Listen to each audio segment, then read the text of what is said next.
answers. Two lost souls trying to find the truth. We never gave a shit. I'm from Heartland, New Brunswick originally, which is on the St. John River Valley in the southwest of New Brunswick. And I was in university playing on the hockey team when I was 21 years old, and I got out of a long-term relationship at 21, which is pretty hilarious. And I wanted to live in the mountains and kind of be part of the culture, which I kind of grew up seeing in movies. And I was actually playing hockey with a guy from Canmore, and I was going to go to Banff, and he invited me to come there for the summer with him instead, so I did. And then I kind of got to know the local community, and I left after that summer, and then I returned about a year and a half later in the winter, and I've kind of been, my ID says Canmore, and it has for the last 8 years, so that's what I call home, I guess. Is it a small place in New Brunswick that you're from? Yeah, it's like 800 people, and I grew up in the country outside of that town, like in a small community, so I'm kind of accustomed to the small town lifestyle. That, the East Coast has a very particular sound when it comes to music. Does that inform any of the music that you play? I think it does, yeah. I've had a lot of people kind of say that they hear that influence with like the 16th notes and the fast stuff, I guess. I always kind of assimilate it more to like from growing up listening to punk music, but I guess it's kind of deeply ingrained in you, whether you, it wouldn't matter what you try to. Yeah. Yeah, it's in there deep, so. Let's talk about punk music a little bit, because you kind of fall under this banner of like guys that front punk bands that do acoustic projects. But I guys don't that know. get kicked out of their own bands and stuff. That's what that is. Or guys maybe that are trying to see if there's life after punk rock. I don't know. But do you come from that like world? Like, were you in a band before? Because if you were, I don't know of it. I was in like a really funny high school or punk rock band with my buddies kind of thing. But I think that our premise was we would play one show and then like never play another again, but make sweet T-shirts and that kind of thing. Right, something that just never really. Yeah, exactly right. Something that just never took off, really. Yeah, it was. I've always just kind of played solo, kind of out of, I guess, necessity, because I am a bit of a wanderer and not being in one place too much, and I like to travel, and it's kind of easy to do it on my own. I mean, I love playing. I have a backing band now that I play with, and I love playing with. I love playing with those guys, and it's super fun. But I don't know. Also, I'm a songwriter, and I really like the connection to the song when it's just you and a guitar, but yeah, I think it started maybe more out of necessity, and that's just kind of where I was at, and it was easy to just play shows on my own and not be too organized. Just show up. Show up with a guitar and you're good to go. Who is that guy? Yeah. Oh yeah, he's playing. He wants free beer. Go ahead. Do you find that opens up more avenues to you? Like, let's say, like, from growing up in the punk scene for us, it's like you're kind of pigeonholed to where you can play. Yeah. But someone like you could play a punk show, but you could also play like. Which is kind of it's terrifying being that person. It's like, because you don't ever feel like you fit anywhere. Kind of, It's like you show up at a punk show and you're like, wow, I'm playing mellow acoustic songs, like. But it definitely allows me to kind of infiltrate different groups and stuff, and I guess I feel most comfortable in the punk kind of scene, but I don't know that that's exactly what I'm doing. Like, I mean, I'm doing country kind of stuff too, and whatever else. So it definitely allows you to be a bit more of a chameleon, and I don't go where you need to go. Yeah, and it's hard. Like when you're touring solo too. It's like you take any gig you can get a lot of the time, or I have. So you kind of, it's like if you don't want to get booted out, sometimes it's like, okay, I need to tone it down a little bit for this one, or if it's you learn how to play the room a little bit differently, I guess too. But, makes sense. Yeah. So let's talk about your newest release. It's on 1 Week Records, and for those who don't know, it's Joey Cape's record label, where he invites an artist to come stay at his house and record an album or an EP or whatever it is. How does a guy living in Canmore, Alberta, Canada, get connected with Joey Cape? It's like a really weird thing how that happened, and it's like when you're playing music, and like if you do have the goal to like move forward, or you know what I mean, like you want to,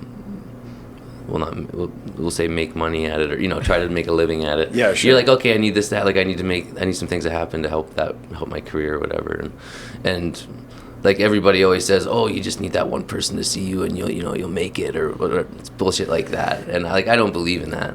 But with Joey, it was like I was about to go on tour, and one of my good buddies, BJ Downey Book, was putting on this show for Joey in Calgary, and like earlier that day, I was like, hey man, like I need a ticket for the show tonight. Can you hook me up or whatever? That was the one at Sate? It was the one at Broken City. Oh, okay.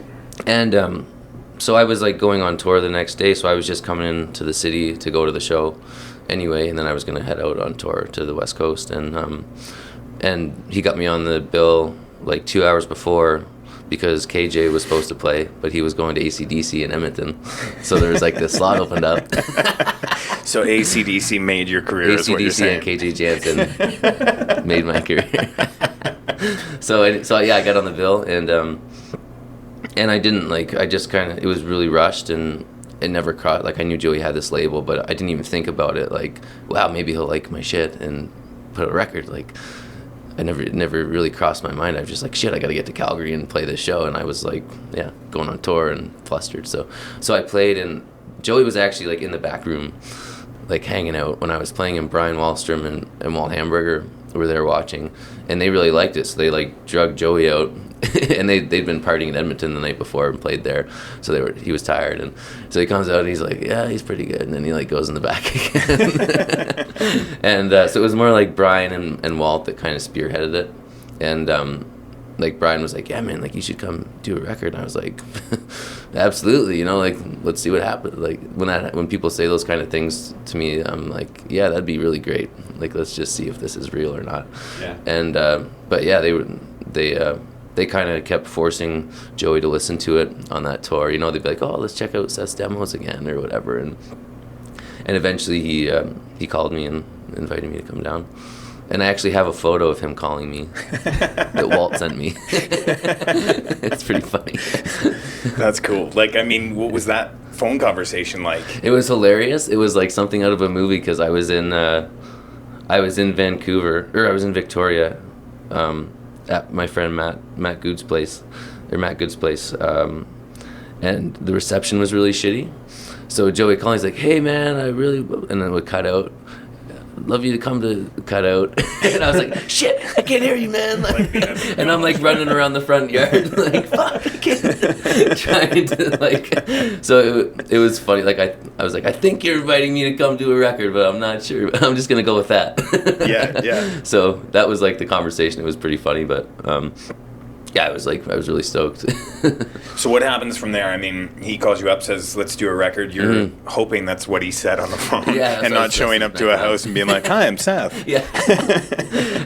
It actually, like, it moved pretty quick from there.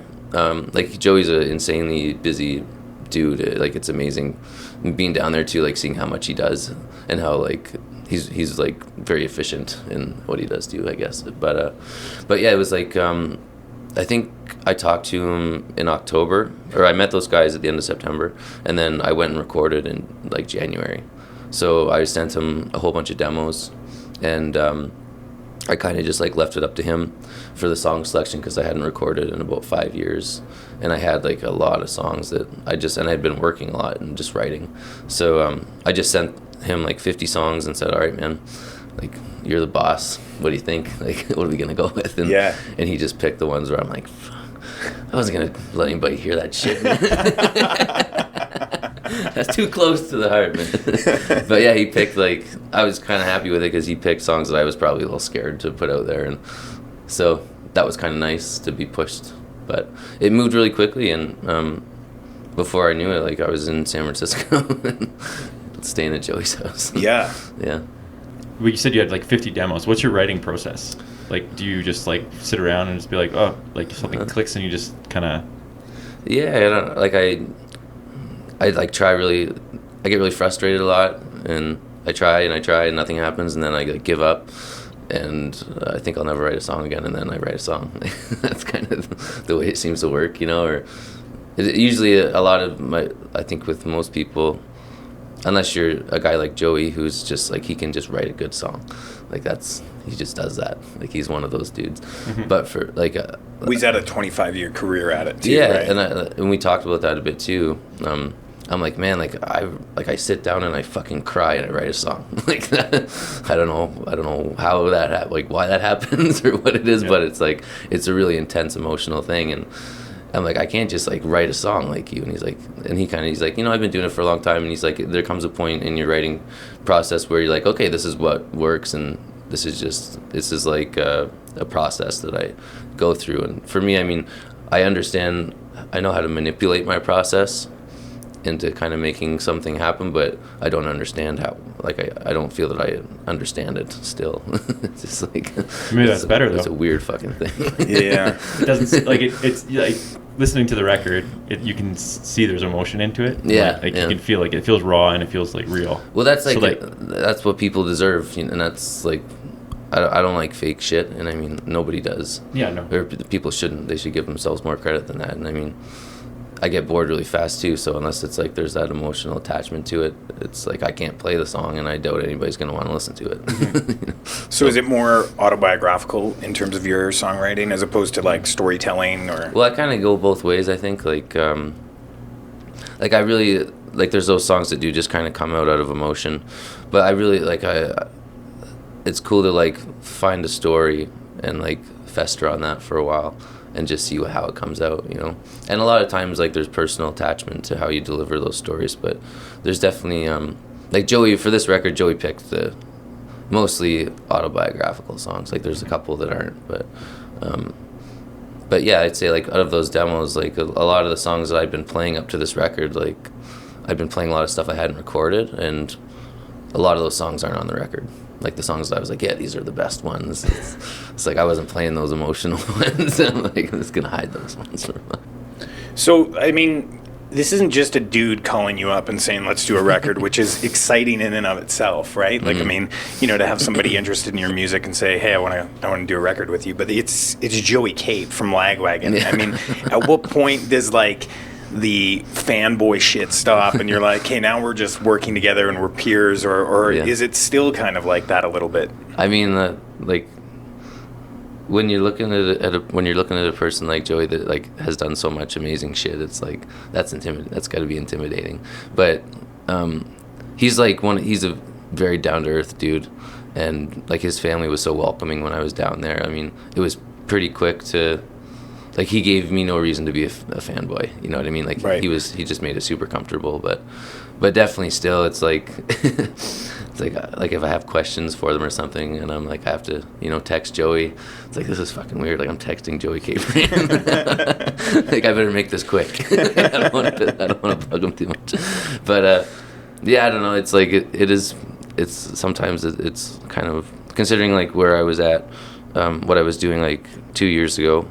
I'm still kind of doing the same shit, but it's like this is one of those little things that I don't know if I would have seen that happening in the foreseeable future, you know. So it is like it's definitely sometimes like you got to pinch yourself and be like, holy shit, like that's pretty sweet. If I was 15 right now, I'd be stoked. Yeah. And I am stoked. We talk about that a lot. Yeah. I feel like, wow, right on, man. And that's how I kind of I think of my life that way. It's like, okay, if I was 8 years old right now and looking at myself, would I say fuck yeah, or would I be like, ah man, like this is fucking lame? So it's like one of those things where it's like I think I'd be proud as an 8-year-old. Yeah. So what's next then? Are you gonna do another record with 1 week, or is that like I haven't seen anybody do 2 records for them yet, so I'm just kind of curious. Is that like a one-time thing, or do you go looking around to record something yourself? And well, they're kind of like getting in. I think that they're starting to do second records for a lot of people right now. I haven't talked to Joey about it. Like when I went down, he was like, let's do 2 records right now. And I was like, let's just try to get one out and see if I can do that. And then maybe we'll do 2. Come on, Seth, yeah, do it. He's like, fucking, come on. But we haven't talked about that yet, but that'd be cool. But yeah, I'm just like, I do have all these songs I've been writing as well, so I'm gonna have my vinyl coming out of the 1 week record in the spring, and I've been chatting with some other friends about kind of like a punk rock project with a lot of the songs that aren't on the record as well, because like I always just wanted to play in a punk rock band. Like, it's just like I didn't. There's still time. I still can do it. Yeah.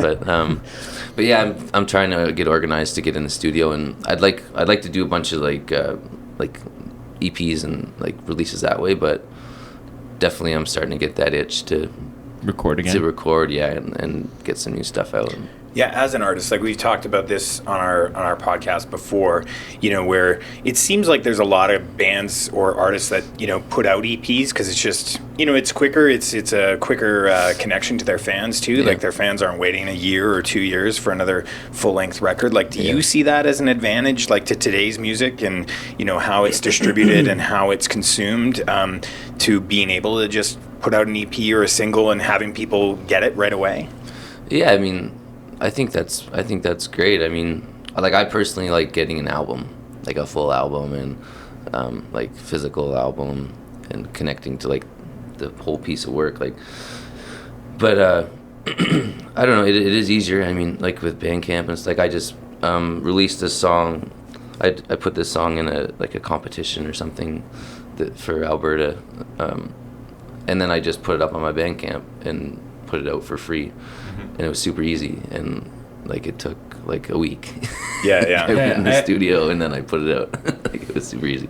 Cost me $200. As a music collector, I'm so torn, because there is a part of me that loves the access to all those, like to getting that song or something like that. I'm like, oh, that's awesome! I just got a free song. Yeah. But I do miss that connection you sometimes have to that album, and I find that like it seems like a catch-22 for artists. Like, do I put it on an album or do I do it this way? Like, I don't think there's a real answer anymore. And I mean, like for me, I just want to get as much stuff out as I can, because I don't like leaving stuff unfinished, you know. Yeah. And I don't like.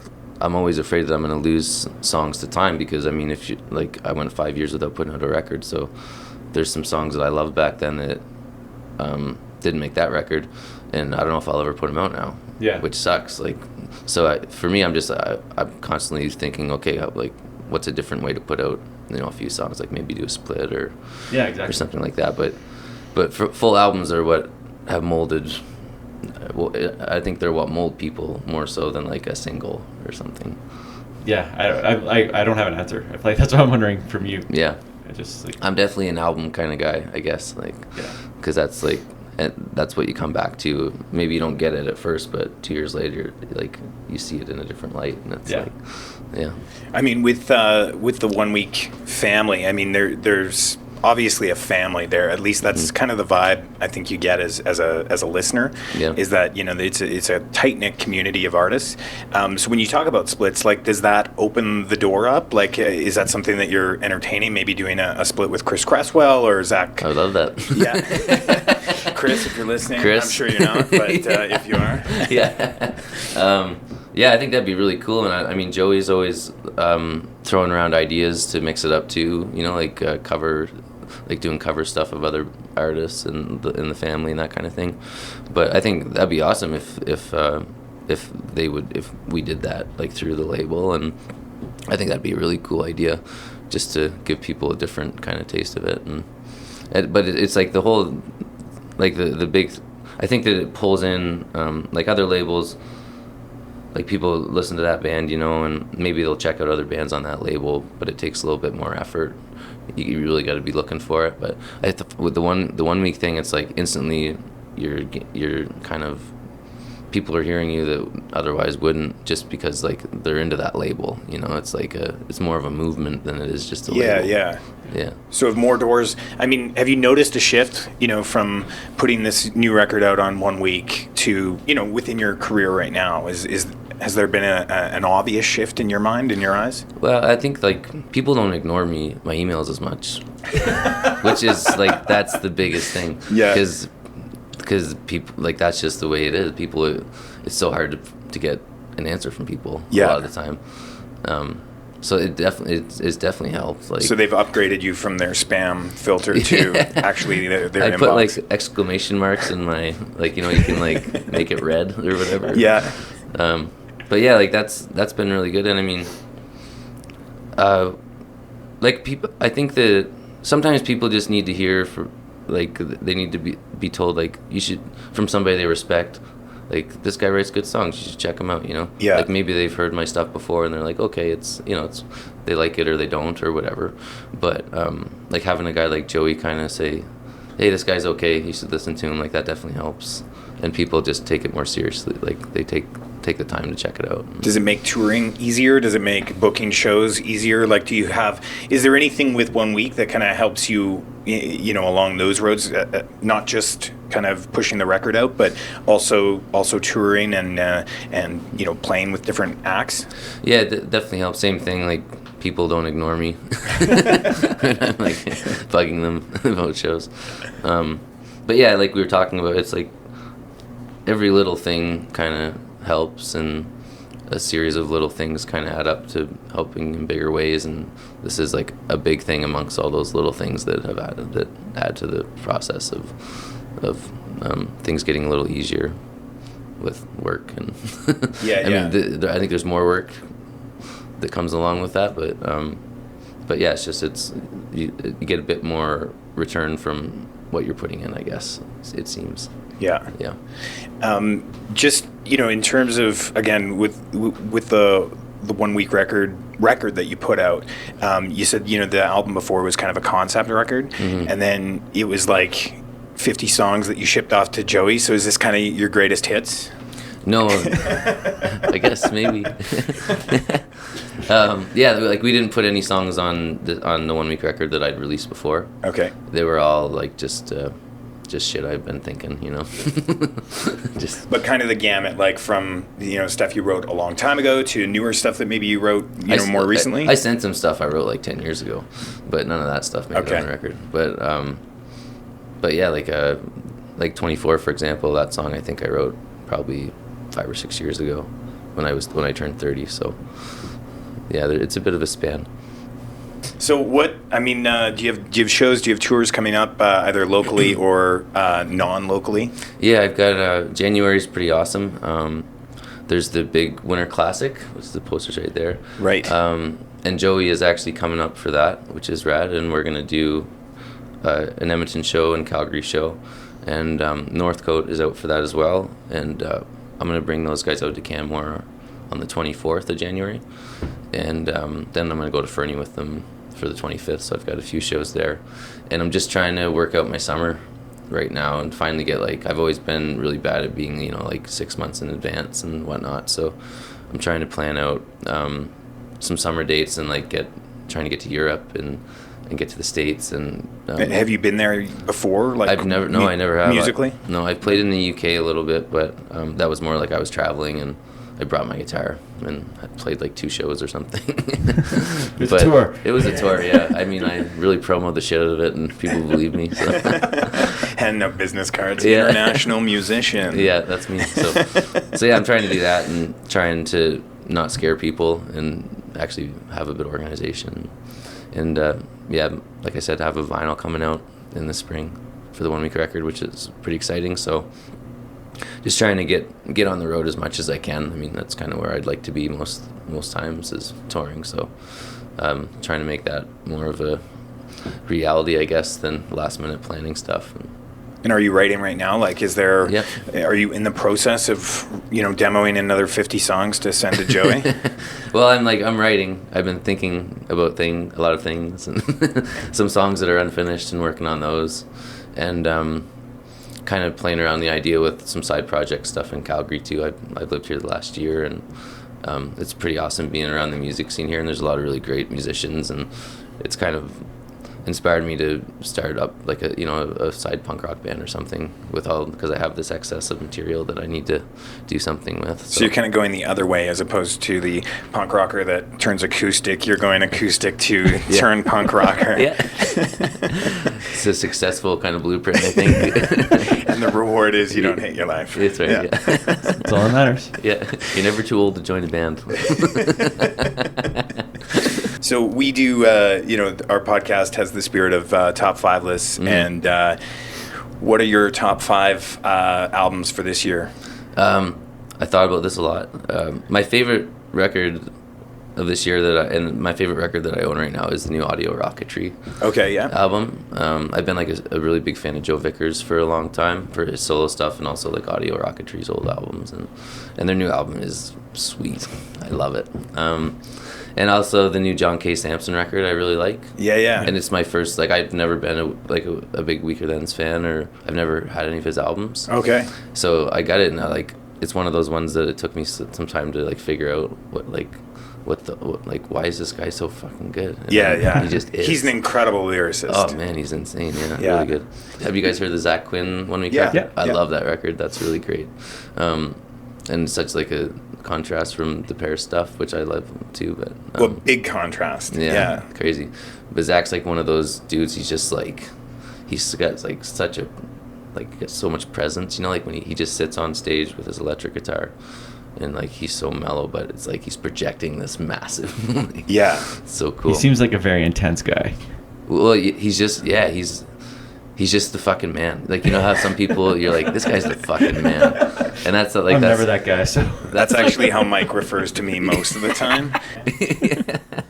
So I like that record a lot. And I love the new Chicks Dig It record. Okay, yeah. Is great. Like, I've always been that was like one of the first punk rock bands I got into, and like KJ's such a great songwriter, and that's just like the fact that he wrote an entire record as one song is amazing to me. Yeah, it's different. I mean, I think The Decline was the only other one I can think of. That. And also, like, I love the concept of it too, because like it's about the last year that Mark was in the band, right? Which is like, that's awesome, man. Like, that's KJ's best friend from childhood, you know, like, and that's like a big year for. Well, and it's weird because I don't think that's like out there. Like, I don't think a lot of people know about that. And once I'd heard about that, way to go, Seth. He makes your career, and now you're gonna break his. Yeah. But still got AC/DC on my side. But I think it's important to know, because that context really lends itself to enjoying the record more. I thought. Yeah, I thought the first listen I was like, oh, this is cool. And it was like kind of kitschy, and then I heard that story, and I was like, and then I listened to it again. I'm like, oh, this is really good. It's like, KJ has feelings. Yeah. Uh-oh. Come on, drove the Coca-Cola. Toilet seat's coming down. The gag's up. Kid's got feelings. I want to hump you. What's more feeling than that? Yeah, a really good KJ story is we did a tour in the spring in Eastern Canada. Yeah. And originally my mom was gonna, like, he's like a mom guy, you know, he gets on with moms really well, and my mom was gonna drive us around the East Coast, but it came down to her just coming to pick us up in Quebec City. So like the first show we were playing, there wasn't a really big crowd there. It was a pretty mellow show, but my mom had like just driven from Heartland, which is like a 6-hour drive, and gets there, she's kind of tired. She watches my set, and then KJ's playing, and his first song, he's like getting everybody to sing, and my mom, like, she was just having a snack and hanging out, like, she just drove and was tired, and KJ's like, Mark, like, he just met her, Mark, everybody in this place is singing and clapping along with me, and you're sitting there eating a bag of chips. And they called her out in front of the whole crowd. So did you have to fight him after the show? No, it was hilarious. From that point on, she just like chirped him the entire set. It was great. And then and now my mother and him are like best friends, which is hilarious. Yeah, that's got to be a little weird that your mom's best friends with KJ. Yeah, like I think that she just came to visit, and the plan was she was gonna not stay with me. She was gonna go stay with KJ and his family instead. That's funny. That's 4, I think, right? Yeah, we're up to 4. 4, and then what was my 5th one I had? The new Belvedere record. Okay. I really enjoy that a lot as well. That's like, I've like, first time I saw them I was 18 in my friend's basement in Heartland. Oh wow. And they kind of blew my mind back then. And their new record, it's like, I feel that like they're like watching them play now. It's like they're getting better, you know, with age. Yeah. And their new record, I really like that a lot as well. Cool. Yeah. Well, good luck with 2017, man. Thank you. And congratulations on the 1 week record. Yeah, thanks and, very much. Thanks for doing this. Yes, thank you very much. Thank you guys for having me. Woke up from December and I could not feel your gaze. Woke up with the fear that I can't change.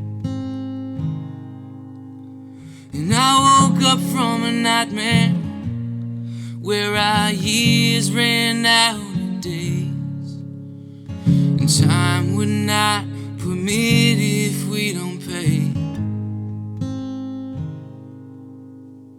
But we were more than killers of unloving kind of life.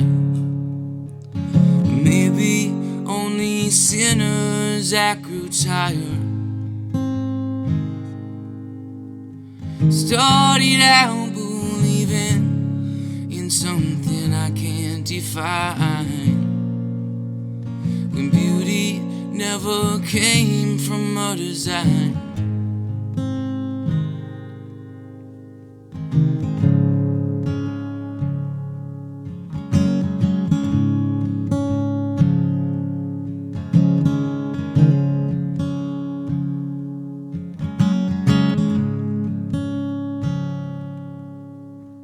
Said if we believe it, how can it not be right?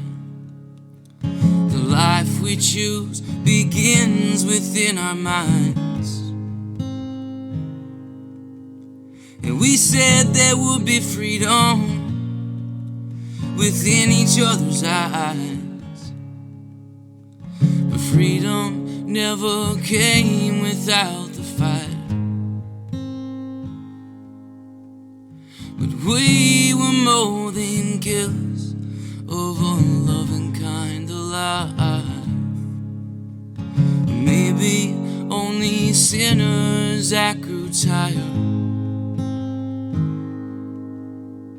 Started out believing in something I can't define, when beauty never came from a design. We were more than killers of unloving kind of life. But maybe only sinners that grew tired. Started out believing in something I can't define, when beauty never came from a design.